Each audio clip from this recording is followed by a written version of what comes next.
Hello everyone, very good evening to all of you. तो एक बार सभी लोग ऑडियो वीडियो कंफर्म करेंगे। और एक काम और कर दो यार, ग्रुप पे जाके मैसेज कर दो। एक मिनट मैं ही कर देता हूँ, रुक जाओ रुक जाओ। कौन सा ग्रुप था आपका? संकल्प बैच।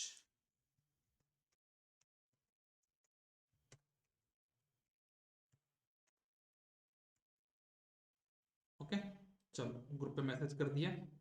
तो कैसे हैं आप सभी लोग? कैसे चल रही है आपकी प्रिपरेशन? कैसा चल रहा है आपका सब कुछ? किसी कोई डाउट हो तो बताओ। यहाँ तक किसी के कोई भी डाउट हो, कुछ समस्या हो, कुछ प्रॉब्लम हो तो बता सकता है।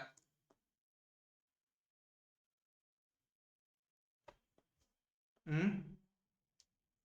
किसी को कोई डाउट है, समस्या है तो बताओ। यहाँ तक सब कुछ बढ़िया है। चलो, यही उम्मीद थी कि सब कुछ बढ़िया रहे। ठीक है। और बहुत अच्छी बात है कि सब कुछ बढ़िया है। तो हम लोग आगे बढ़ते हैं, अपने सिलेबस को थोड़ा लेके थोड़ा आगे बढ़ाते हैं। कहाँ तक हम लोग पहुंच चुके थे? हम लोग कंस्ट्रक्शन वाला जो पार्ट था ट्रांसफॉर्मर का पूरा कवर कर चुके हैं। तो आज हम लोग यहाँ पे डिस्कस करेंगे कि हमारा जो आइडियल ट्रांसफॉर्मर होता है वो क्या होता है, उसकी क्या प्रॉपर्टीज होती हैं, वो सब कुछ आज हम लोग इस क्लास में जानने वाले हैं। ठीक है। तो चलिए आ जाइए मैदान में, और हम लोग यहाँ पे प्रॉपर तरीके से इसको पढ़ने वाले हैं। 1 मिनट में और लूंगा आप लोगों का, है ना? थोड़ा सा रुक जाइएगा।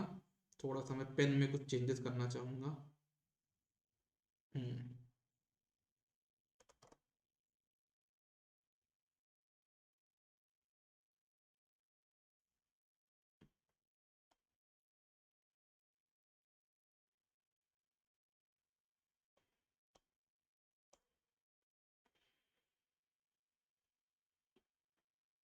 हम्म,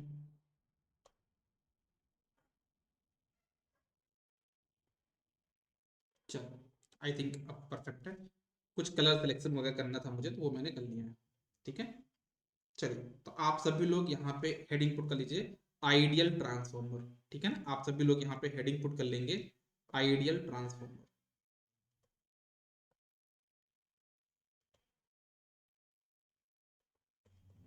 हम किस ट्रांसफॉर्मर को आइडियल ट्रांसफॉर्मर बोलेंगे? उसके लिए कुछ हमारे पास कंडीशंस होंगी ना। ऐसे हम किसी को थोड़ा आइडियल बोल देंगे। आइडियल तो वो चीज होती है जो मतलब बहुत अच्छा काम करे, उसी को हम आइडियल बोलते हैं, राइट? सर, विदाउट सर्कल सही था। विदाउट सर्कल सही था मतलब?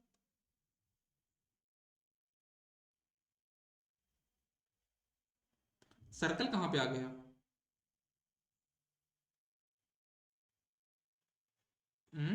अच्छा, यहाँ पे जहाँ पे ये मेरा जो सर्कल आ रहा है उसकी बात कर रहे हैं क्या आप, जो मेरे फोटो पे आ रही है?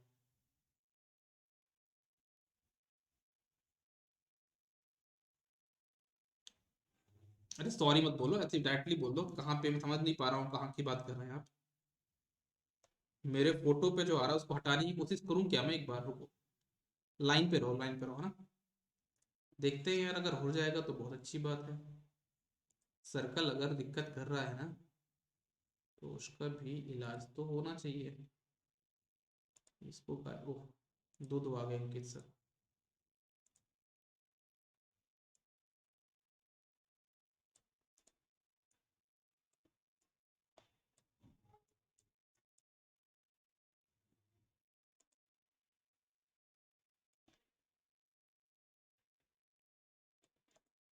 ठीक है, क्या बोलते हो? क्या बोलती पब्लिक अब? ठीक है। प्रिंस के मन का हो गया, उनको सर्कल पसंद नहीं था तो अंकित सर ने सर्कल हटा दिया। ठीक है। चलो, परफेक्ट। चलो आ जाओ, है ना? अब पढ़ाई पे फोकस करते हैं। तो हमारे पास आइडियल ट्रांसफॉर्मर होने के लिए जो हमारे पास ट्रांसफॉर्मर होगा, आइडियल ट्रांसफॉर्मर होगा, उसकी कुछ क्या है, कंडीशंस है। बिना उसके हम नहीं बोल सकते कि हमारा कौन सा ट्रांसफॉर्मर आइडियल है नहीं है। तो कुछ हमारे पास यहाँ पे क्या है, उनकी कंडीशंस। और वो कंडीशंस क्या है उनको जानना बहुत जरूरी है ना? और उसी से क्वेश्चन बनते हैं। तो उनमें से जो सबसे फर्स्ट कंडीशन हमारे पास, है ना? कौन कौन सी कंडीशन सभी लोग देखेंगे। जो सबसे पहली कंडीशन है वो हमारे आइडियल ट्रांसफॉर्मर की सबसे पहली कंडीशन है कि जो हमारा ट्रांसफॉर्मर होता है उसमें हम लोग कोर यूज करते हैं, है ना? तो उस कोर की जो परमेबिलिटी है वो इन्फिनाइट होनी चाहिए। तो पहली कंडीशन तो यहीं पे आ गई हमारे पास ट्रांसफॉर्मर की, कि जो हमारा ट्रांसफॉर्मर कोर है उस ट्रांसफॉर्मर कोर में कि जो हमारे पास परमिबिलिटी होती है, मतलब जो फ्लक्स को पास करने की कैपेबिलिटी होती है वो इन्फिनाइट होना चाहिए। दैट मीन्स उसका रिलक्टेंस जीरो होना चाहिए। तो ये एक कंडीशन हमको बोली जा रही है। ठीक है, तो पहला पॉइंट लिख लीजिए आप लोग यहाँ पे, the permeability of the core, the permeability of core is assumed to be infinity, is assumed to be infinity।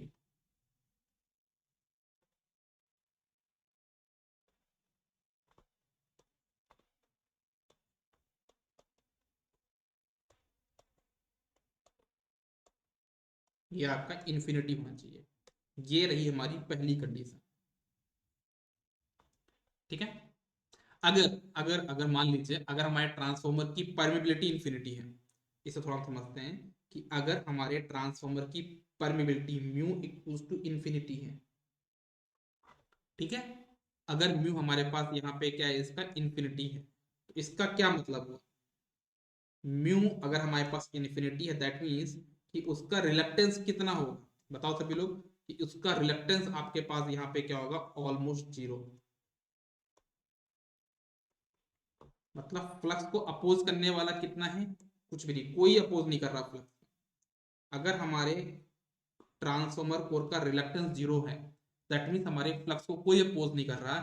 तो अगर कोई भी अपोज नहीं कर रहा है मतलब कि आपको कितनी एक्साइटेशन करंट रिक्वायर्ड होगी फॉर क्रिएशन ऑफ फ्लक्स, तो हमको कुछ भी करंट रिक्वायर्ड नहीं है। अगर हमारे ट्रांसफॉर्मर कोर का परमिबिलिटी इंफिनिटी है या फिर रिलक्टेंस जीरो है दैट मीन्स हमारे उस कोर पे एमएफ प्रोड्यूस करने के लिए हमको बिल्कुल भी करंट की रिक्वायरमेंट नहीं है। बिना करंट के हमारे पास वहां पे फ्लक्स क्रिएट हो जाएगा, जो कि ऐसा कभी होता नहीं है। आप कम करंट दोगे तो कम फ्लक्स होगा, करंट नहीं दोगे तो करंट फ्लक्स भी नहीं आएगा, अनटिल अनलेस वहां पे रेसिडुअल मैग्नेटिज्म ना हो। तो हम यहाँ पे बोल सकते हैं कि अगर क्रिएशन ऑफ फ्लक्स के लिए हमको कितनी एक्साइटेशन करंट की रिक्वायरमेंट होगी, तो कितनी होगी, zero, for a ideal transformer. But ये प्रैक्टिकल ट्रांसफॉर्मर में नहीं होता। प्रैक्टिकल ट्रांसफॉर्मर में आपको फ्लक्स की क्रिएशन के लिए ट्रांसफॉर्मर कोर पे कुछ एक्साइटेशन करंट की रिक्वायरमेंट होती है।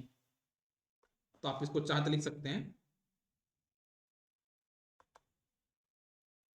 No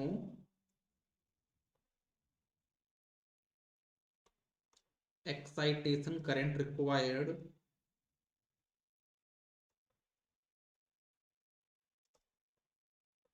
for creation of flux।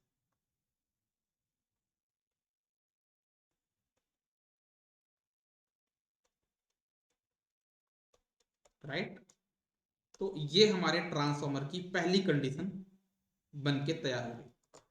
फिर अब हम बात करते हैं हमारे ट्रांसफॉर्मर की जो दूसरी कंडीशन है ना। तो हमारे ट्रांसफॉर्मर की जो दूसरी कंडीशन है वो ये है कि हमारे ट्रांसफॉर्मर में आयरन लॉस जो होते हैं वो हम एज्यूम करके चलते हैं कि वो जीरो है ना। याद रखना कि हमारे ट्रांसफॉर्मर में जो आयरन लॉस होते हैं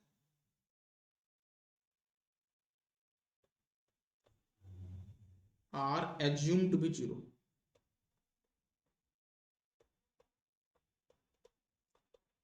आगे चल के हम देखेंगे कि आयरन लॉस एक्चुअली में दो लॉसेस से मिलकर बना होता है, एक हिस्टैरिसीस लॉस होता है और एक एडी करंट लॉस होता है। उन दोनों से मिलकर हमारा बनता है क्या, आपका आयरन लॉस। मतलब हमारे आइडियल ट्रांसफॉर्मर में वो दोनों जीरो होनी चाहिए। लेकिन जब हम लोग प्रैक्टिकल ट्रांसफॉर्मर पढ़ेंगे तो हम ये क्लियरली बोलेंगे कि उनका आयरन लॉस कभी भी जीरो नहीं हो सकता। कुछ ना कुछ स्मॉल अमाउंट में आयरन लॉस तो होगा, लेकिन वो कभी भी जीरो नहीं होगा। ठीक है ना। दैट्स व्हाई हम इनको बोलते हैं कि ये हमारे फिक्स्ड लॉस कहलाते हैं। Iron losses are called fixed losses. वो हम लोग डिस्कस करेंगे जब लॉसेस वाला चैप्टर पूरा पढ़ेंगे तो डिस्कस करेंगे। बट अभी के लिए समझिएगा, हमारे आइडियल ट्रांसफॉर्मर की एक और कंडीशन हमारे पास ऐड हो गई कि आयरन लॉस हमारा क्या होना चाहिए, यहाँ पे जीरो होना चाहिए। जो थर्ड कंडीशन है हमारे आइडियल ट्रांसफॉर्मर की वो ये है कि हमारे जो ट्रांसफॉर्मर में हम लोग जो वाइंडिंग यूज करते हैं, है ना, दो वाइंडिंग है, प्राइमरी या सेकेंडरी, दो वाइंडिंग हमारे पास होती है। तो उन दोनों वाइंडिंग का रेजिस्टेंस जीरो होना चाहिए। ठीक है ना। तो ये बात भी बोलना बिल्कुल जरूरी है, winding resistance should be zero.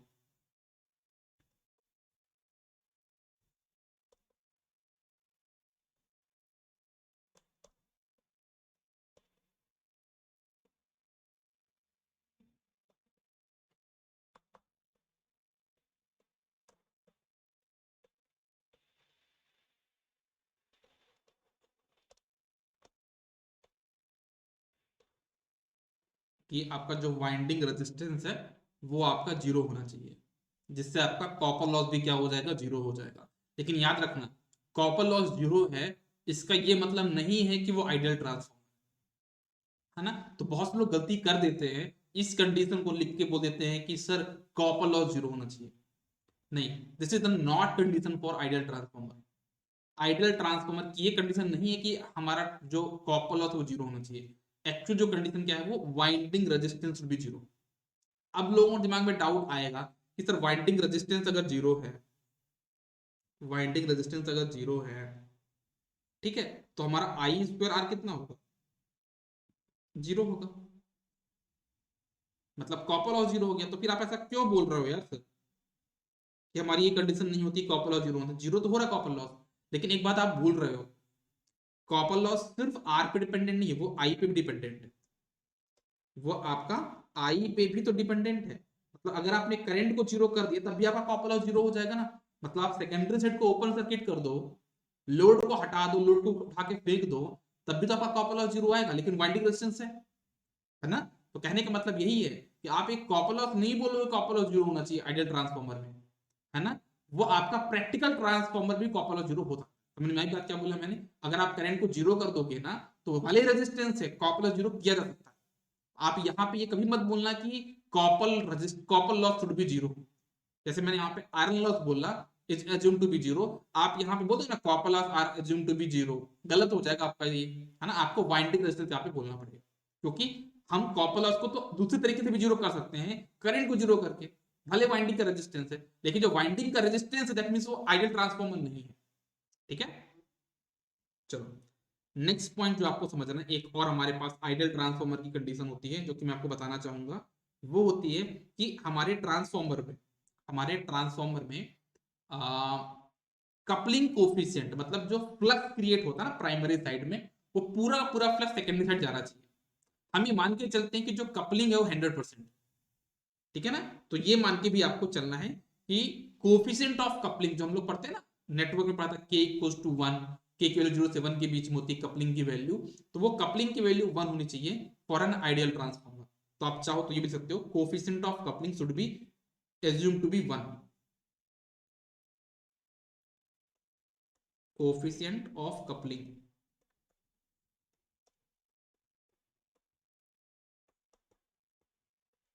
is assumed to be 1, assumed to be 1। Okay, next point जो आपको समझना है कि मतलब इसको आप ले सकते हो यहाँ पे k इक्वल्स टू 1। इसका मतलब क्या हुआ कि जो हमारा k होता है that should be equals to 1। जब हम लोग मैग्नेटिक कपल सर्किट नेटवर्क में पढ़ते थे उसके बारे में बात कर रहा हूँ। नेक्स्ट एक और कंडीशन है हमारे पास यहाँ पे कि हम लोग जनरली क्या मानते हैं ना कि जो आपका करंट और फ्लक्स के बीच का जो कर्व होता है वो लीनियर होता है, हम ये मान के चलते हैं इन आइडियल ट्रांसफॉर्मर। बट ये आगे चल के जब आप पढ़ोगे ना, तो आपको आगे चल के पता चलेगा कि जो हमारा ये कर्व होता है करंट और फ्लक्स के बीच का कर्व, उसी को हम बी एच कर्व भी बोलते हैं, है ना। वो कभी भी लीनियर नहीं होता प्रैक्टिकल ट्रांसफॉर्मर के लिए। उसमें थोड़ा सा अंदर कुछ एरिया साइड बनता है, जिसको आप चिड़िया टाइप का शेप देते हो ना, वो एक्चुअली में ऐसा बनता है प्रैक्टिकली। लेकिन हम आइडियली क्या मान के चलते हैं कि वो चिड़िया टाइप का नहीं बन रहा, वो लीनियर कर्व है ना। तो आइडियल ट्रांसफॉर्मर की कंडीशन है कि हम ये एज्यूम करके चलते हैं कि जो हमारा हिस्टेरेसिस कर्व है, या हमारा जो बीएच कर्व है, या हमारा करंट और फ्लक्स के बीच का जो कर्व है that is linear. But practically ऐसा नहीं होता, ठीक है। तो एक कंडीशन और लिख लो आप लोग यहाँ पे, the magnetising curve should be linear.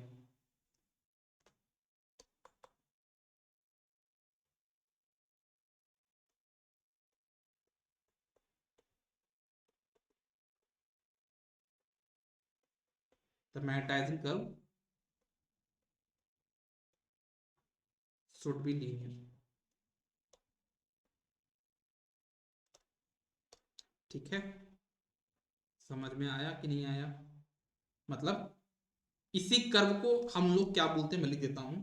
इसी कर्व को हम बोलते हैं हिस्टेरेसिस कर्व, हिस्टेरिसिस कर्व। बहुत से लोग इसको नाम देते हैं बीएच कर्व, या फिर इसको बहुत से लोग बोलते हैं करंट फ्लक्स कर्व। किस तरीके से देखना आपको प्रॉपर, ठीक है। देखना आप सभी लोग यहाँ पे प्रॉपर देखना बताता हूँ। जैसे ये आपका, अगर मान लो ये आपका करंट है और ये आपका यहाँ पे फ्लक्स है, तो ये कर्व हम मान के चलते हैं ये आपका लीनियर है इस प्रकार से, बट एक्चुअली में ऐसा लीनियर है, लेकिन एक्चुअली में कर्व ऐसा नहीं होता है ना। आगे चल के हमको पता चलेगा और मैं आपको बताऊंगा क्लियरली कि हमारा जो कर्व होता है ना वो ऐसा होता है। सभी को पता है BH कर्व हमारा किस प्रकार से बनता है प्रैक्टिकल ट्रांसफॉर्मर के लिए, तो वो हमारा कुछ शेप बनता है, चिड़िया टाइप का शेप बनता है। सर रिपीट करिए लास्ट पॉइंट। लास्ट पॉइंट ये है कि जो हमारा ट्रांसफॉर्मर में मैग्नेटाइजिंग कर्व होता है, मतलब जैसे हम करंट बढ़ाएंगे तो फ्लक्स कैसे कैसे इंक्रीज होता है, तो हम लोग ये मान के चलते हैं कि वो लीनियर है। मतलब जैसे करंट 2 एम्पियर, दो मतलब उतनी प्रोपोर्शनल आपका फ्लक्स आ गया, है ना। एक्साइटेशन करंट मतलब समझा नहीं मैं, लास्ट पॉइंट में कहा लिखा मैंने?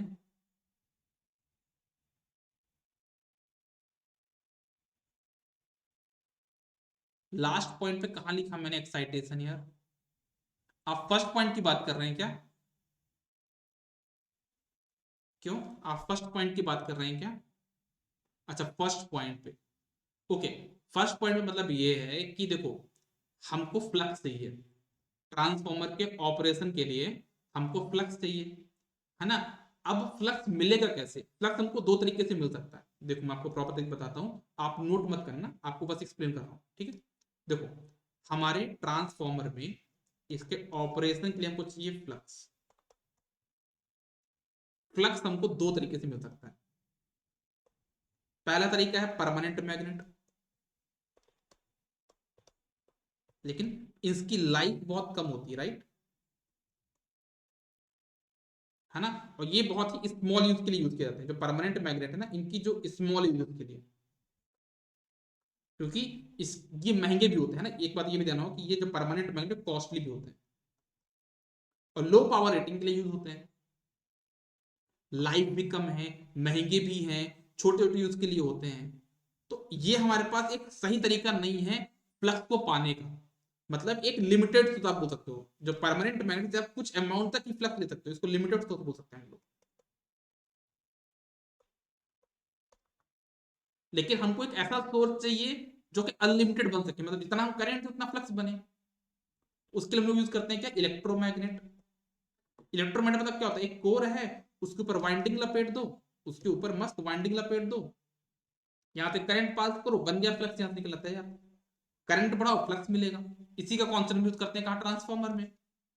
हमने ट्रांसफॉर्मर खोल लिया, वाइंडिंग ली, करंट पास किया, फ्लक्स बन जाएगा, है ना।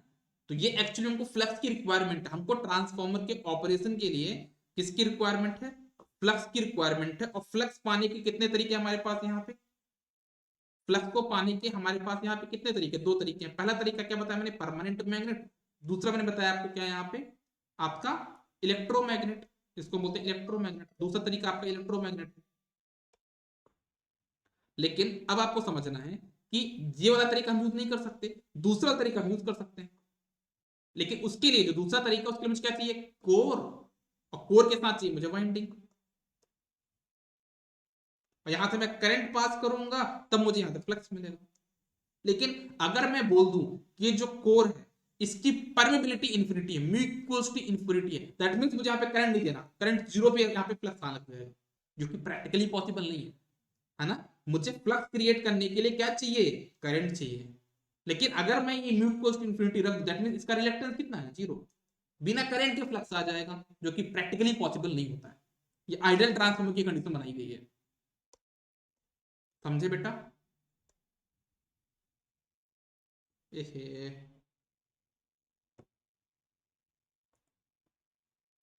क्या हो गया, धोखे से मैंने बोर्ड बंद कर दिया था। 2 मिनट की होगा,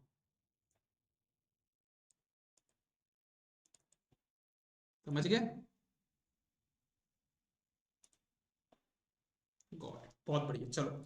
तो अब हम देखते हैं कि हमारा जो ट्रांसफॉर्मर है ना, उसमें जो पहली कंडीशन रखी थी मैंने कि ट्रांसफॉर्मर का परमिबिलिटी आपका इन्फिनिटी होना चाहिए फॉर एन आइडियल ट्रांसफॉर्मर। तो थोड़ा सा हम देखते हैं कि अगर हमारे ट्रांसफॉर्मर का कोर का जो परमिबिलिटी है वो इन्फिनाइट नहीं हुआ, दैट मीन प्रैक्टिकल ट्रांसफॉर्मर होगा, तो हमारा ट्रांसफॉर्मर कैसे ऑपरेट करेगा। ठीक है, तो आप लोग यहाँ पे हेडिंग डाल लो, operation of transformer with some limited permeability, मतलब हमारे पास इन्फिनाइट परमिबिलिटी नहीं है, with some limited amount of permeability. मतलब परमिबिलिटी को अगर हम कुछ यहाँ पे अनलिमिटेड से लिमिटेड कर दें तो हमारे ट्रांसफॉर्मर के ऑपरेशन में क्या क्या चेंजेस आएंगे, कैसे हमारा ट्रांसफॉर्मर ऑपरेट करेगा, वो हम यहाँ पे देखने वाले हैं। तो पहली बात तो क्लियर है कि अगर हम परमिबिलिटी को लिमिटेड रखते हैं, दैट मींस हमको करंट देना पड़ेगा कुछ ना कुछ, तभी फ्लक्स आएगा, बिना करंट के फ्लक्स नको आएगा। समझ में आई बात। तो आप लोग चाहो तो यहाँ पे एक पॉइंट लिख लो, हेडिंग डाल लो, ऑपरेशन ऑफ ट्रांसफॉर्मर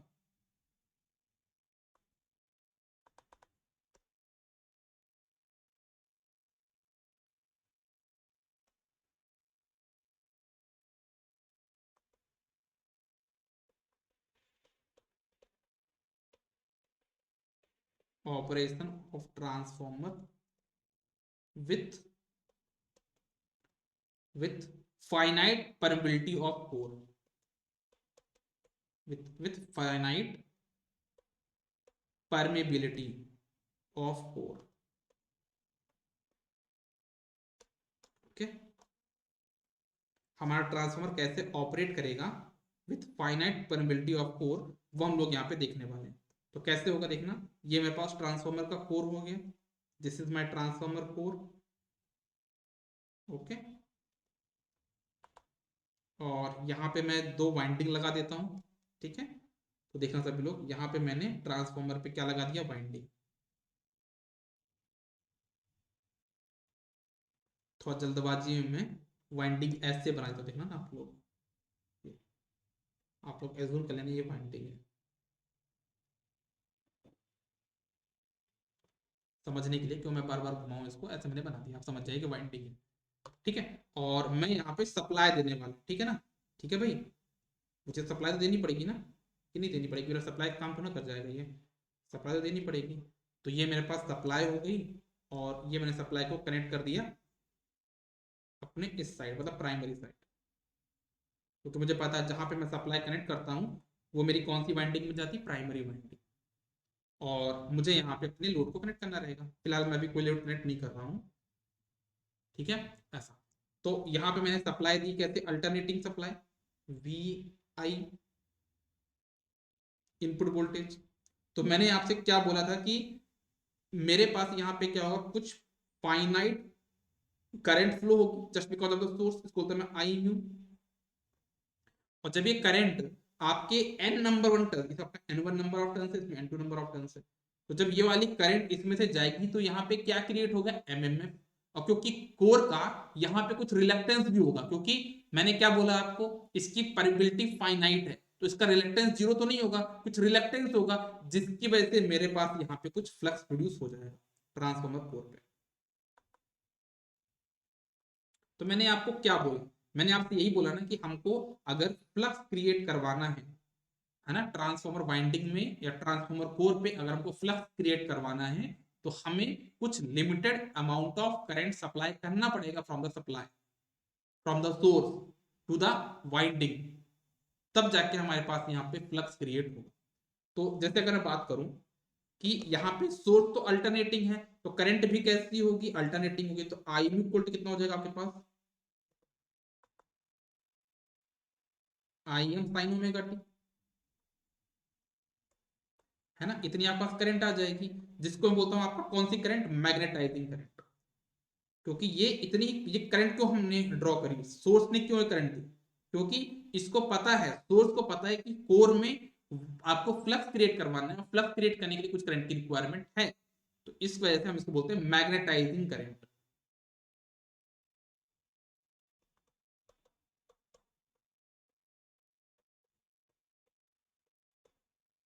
तो it is called as magnetising current. Okay, और ये किसके लिए रिस्पॉन्सिबल है, तो लिख सकते हो आप यहाँ पे, responsible for creation of flux.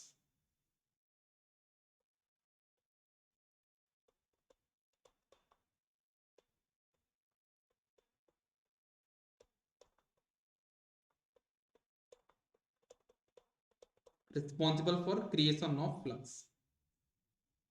Okay, अब देखना, तो अगर मैं पूछूं आपसे कि प्राइमरी ईएमएफ कितना हो जाएगा तो क्या बोलोगे?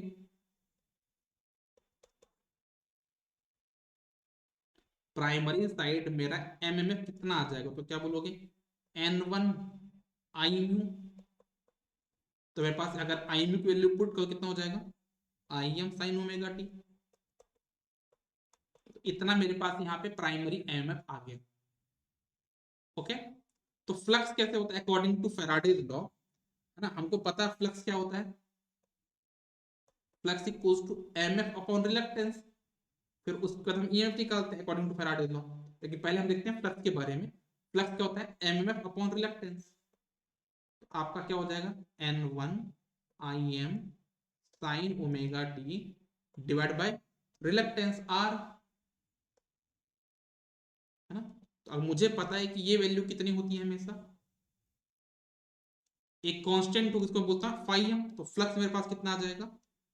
Phi M sine omega T. That means हमारे पास यहाँ पे कोर पे कुछ फ्लक्स क्रिएट हो जाएगा, और जो फ्लक्स का नेचर होगा कैसा होगा? वो साइनोसॉइडल होगा। ठीक है, तो अगर ये तो फ्लक्स मेरे कोर पे हो गया, अगर मैं आपसे पूछूं कि फ्लक्स लिंकेज कितना होगा तो क्या बोलोगे? सबको पता है चीज की flux linkage on primary side कितना हो जाएगा? मतलब यही फ्लक्स प्राइमरी साइड में होके जाएगा, मतलब कितना हो जाएगा? N1 into five. और ये पूछूं flux linkage on secondary side, तो सेम फ्लक्स आपका इस तरफ भी जाएगा, तो आपका flux linkage on secondary side कितना हो जाएगा?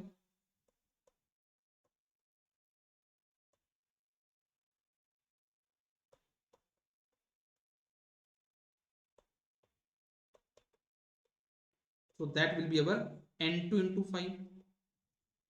तो अब मुझे ये पता है कि अकॉर्डिंग टू फैराडेज लॉ मुझे फ्लक्स लिंकेज तो मिल गया, और जैसे से मेरा फ्लक्स लिंकेज चेंज होगा विद रिस्पेक्ट टू टाइम, मेरे पास यहाँ पे ईएमएफ इंड्यूस होगा on the primary side as well as secondary side.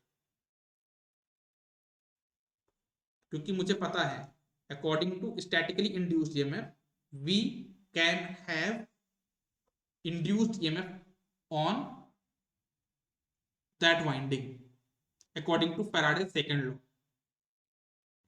Faraday का सेकंड लॉ क्या बोलता है? EMF induced will be always equals to rate of change of flux linkage। Okay, तो मैं देखना चाहता हूं according to Faraday's law E1 कितना होगा और E2 कितना होगा। इतना पहले नोट कर लो यार आप लोग।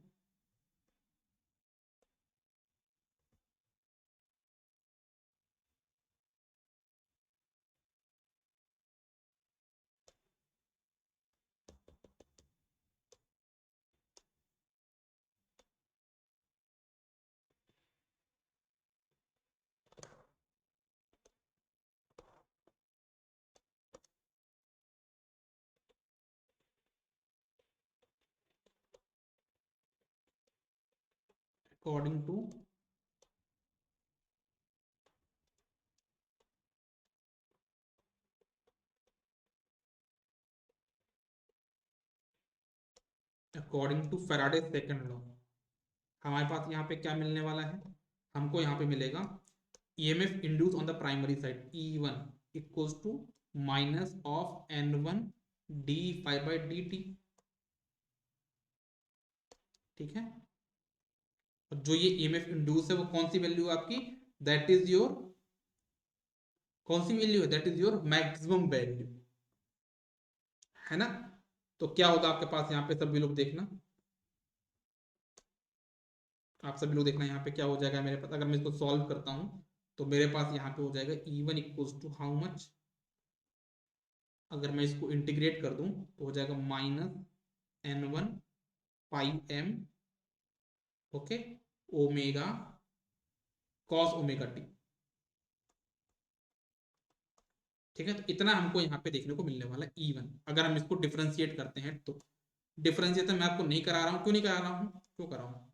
जरूरी नहीं है, इतना आपके पास यहाँ पे आ जाएगा। अगर आप इसको और फर्दर सॉल्व करोगे तो आपको क्या मिल जाएगा? यहाँ पे E1 इक्वल्स टू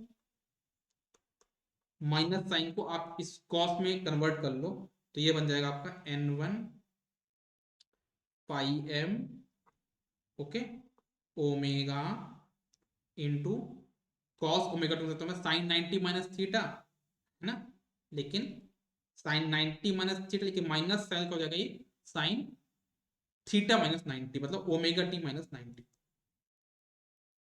तो ये मेरे पास E1 की वैल्यू आ गई। ऐसा मैंने क्यों लिखा, क्योंकि मेरे पास करंट साइनोसॉइडल थी, फ्लक्स भी साइनोसॉइडल था, है ना, तो E1 को भी साइनोसॉइडल बनाते हैं ना, क्यों कॉस में लेके जाए, साइनोसॉइडल हमारा काम बन जाएगा, तो इसको साइनोसॉइडल बना दिया मैंने, ये मेरे पास E1 आ गया।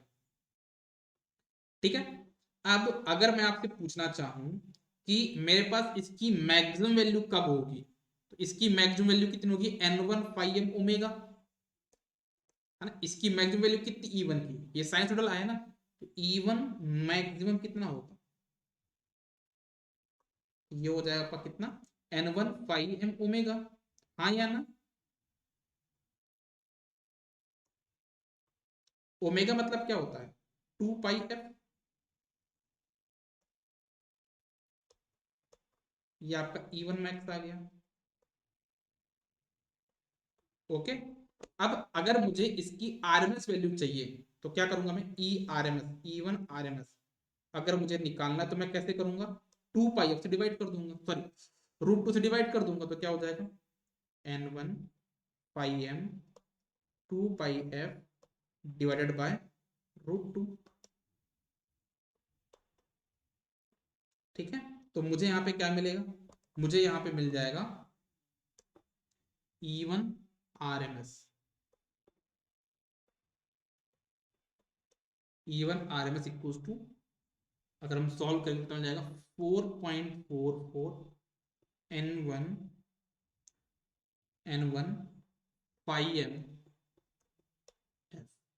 अब यहाँ पे फाइव एम को अगर मैं लिखना चाहूँ तो मुझे पता फाइव एम को क्या लिख सकता हूँ मैं, बी एम इंटू ए, मैक्सिमम फ्लक्स इंटू एरिया। तो अगर ये सेम वैल्यू मैं यहाँ पे पुट कर दूँ तो मेरे पास क्या हो जाएगा, E1 आरएमएस की वैल्यू, E1 आरएमएस की वैल्यू डायरेक्ट आप आंसर याद रखो कितना आएगा, 4.44 N1 B M F into A, ये आपको यहाँ पे देखने को मिलने वाला।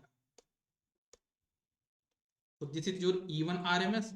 अगर मैं सिमिलरली E2 आरएमएस की बात करूं, मतलब सेकेंडरी साइड में मेरा कितना ईएमएफ इंड्यूस होगा, तो वो कितना हो जाएगा,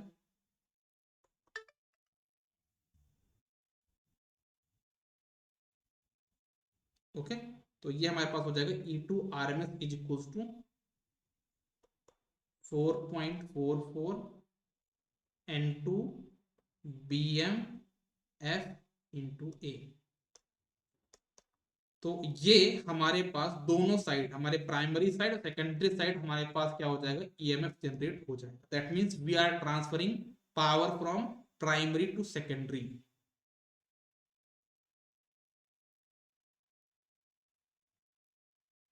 ठीक है, या फिर अगर मैं इसको ऐसा बोलना चाहता हूँ, बोल सकता हूँ इसको प्रॉपर तरीके से ऐसा भी, कि सबसे पहले मैं आपका क्या करता हूँ, यहाँ पे वोल्टेज सप्लाई किया अपने ट्रांसफार्मर में, जिसको मैं बोलता हूँ कितना, VI मैंने सप्लाई दिया, जिसकी वजह से मेरे ट्रांसफार्मर पे करंट फ्लो ही आई म्यू, हाँ या ना, मेरे पास यहाँ पे आई म्यू करंट आई, ये मेरे पास आई म्यू करंट आई, उस आई म्यू करंट की वजह से मेरे पास फ्लक्स आया, जो कि करंट और फ्लक्स हमेशा सेम फेज में होते हैं, तो यहाँ पे फाइव एम फ्लक्स क्रिएट हो, और इस फाइव एम में चेंज होने की वजह से, फ्लक्स लिंकेज में चेंज होने की वजह से मुझे ईएफ देखने को मिला, कौन कौन से, एक मुझे मिले E1, एक मिला मुझे E2, इस तरीके से, दिस इज माई E1 और दिस इज माई E2, यहाँ पे मैंने फेजर भी इनका बना दिया, देख सकते हो, ये आपका E1 इंड्यूस्ड ईएमएफ, ये आपका E2 induced EMF. E1 E2 का जो मैग्नीट्यूड है वो डिपेंड करता है किसके ऊपर, नंबर ऑफ टर्न्स के ऊपर।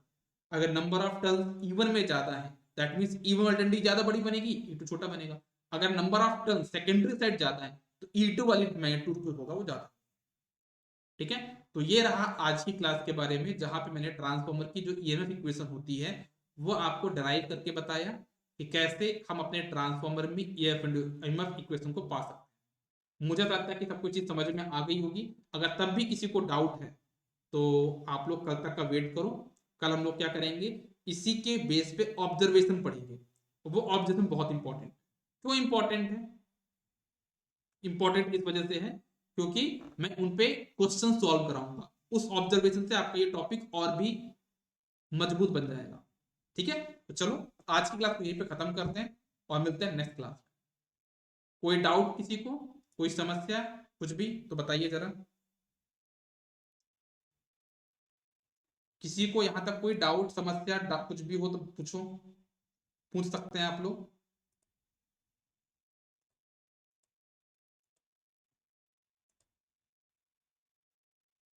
है ना, आप लोग को करना क्या है, क्लास शुरू होने के पहले प्रॉपर रिवीजन, जितना मैंने पढ़ाया एक बार उसको पलटा लिया करो, ठीक है ना। क्लास शुरू होने के पहले जितना भी मैंने पढ़ाया है उसको एक बार गो थ्रू कर लो, तो जब मैं क्लास में जो भी चीजें पढ़ाऊंगा तो उसमें आपको ज्यादा दिक्कत नहीं चाहिए, है ना। चलो, तो आज की क्लास को हम खत्म करते हैं, मिलते हैं नेक्स्ट क्लास में। Good day, take care, bye bye.